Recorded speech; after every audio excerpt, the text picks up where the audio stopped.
evening, ladies and gentlemen. The Enforcement Directorate today has added to the woes of the Aam Aadmi Party's Kattar Imandars.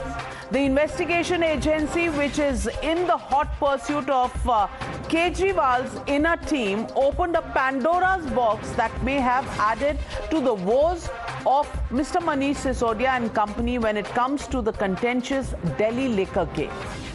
Let me give you a lowdown of the stunning charges made in the remand note of Binoy Babu and Sarath Reddy, two people arrested in connection with Liquorgate from Telangana. For the very first time, the agency on record stated that bribes worth 100 crores have been paid, and that is stated in these documents. But what's damning is that these charges might spell trouble for Manish Sisodia. The Excise Department listed several reasons for the over 2,600 crore revenue loss. It cited how it incurred due to the losses of license fee because various factors like non-opening of L7 liquor vends due to Delhi High Court, the COVID waiver, etc., led to these losses. But what it fails to explain is how they collected only rupees 5,037 crore as license fee when the license fee from November 17-21 to August 31 should have been about 7,000 odd crores. The Enforcement Directorate has revealed another powerful coterie in the Aam Aadmi Party, a cartel of liquor barons, bureaucrats that systematically tried to wipe out all the alleged traces of incriminating digital evidence after the ED began its probes into this case. This remand note says that 34 people involved in the excise scam, including the excise minister named here, Mr. Manish Sisodia, changed 140 phones, destroying some of the hardware to destroy evidence. 34 people, 140 phones being changed, destroyed to destroy digital evidence. This is what this remand note says.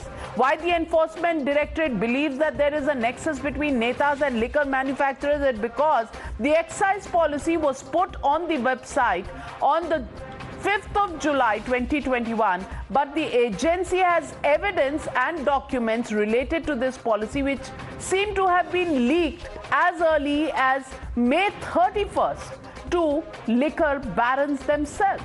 Even the excise officials, it says in this remand note, were giving approvals not between 8 a.m. to 8 p.m. when the government offices were functioning, but between 10 p.m. to 7 a.m. in the morning, some of these licenses even being issued at 3 a.m.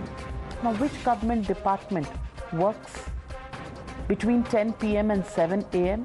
is the question we must remember.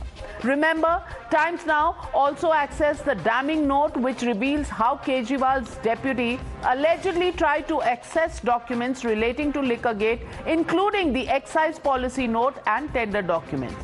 The letter to the excise commissioner said, and I quote, Deputy Chief Minister has desired photocopies and scanned copy in a pen drive of documents related to the formation of the excise policy.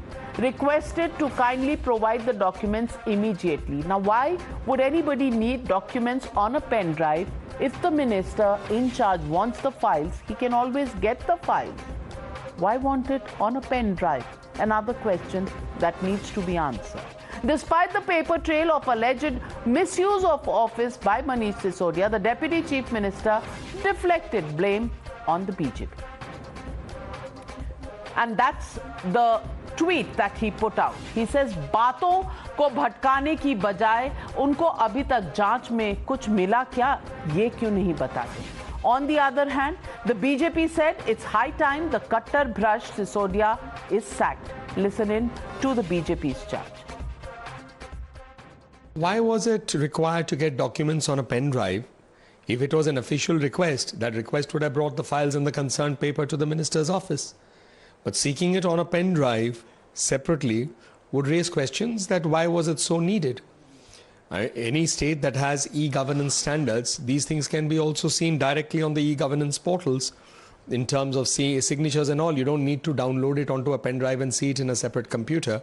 So these are very, very serious questions, and answers must be forthcoming on them. Is a criminal act. It is a clear-cut proof of sabotage, interference and obstruction in the probe relating to the Sharab Ghotala, where he himself is accused number one. It is legally and constitutionally and morally untenable. And this shows that Manish Sisodia should have been sacked long back by Mr. Kejriwal. But the reason he has not been sacked is so that Manish Sisodia as minister can interfere in the judicial process, in the investigative process. And today, Mr. Kejriwal, after this letter has come out, it is untenable for him to continue as a minister. He should have been sacked long. So the legitimate question we are asking on the Newshour tonight: can Aam Aadmi Party counter ED's new charges? That's the question, and that's the debate. Liquorgate, Saboot Sabotage. That's the hashtag and the debate. Coming up on the other side.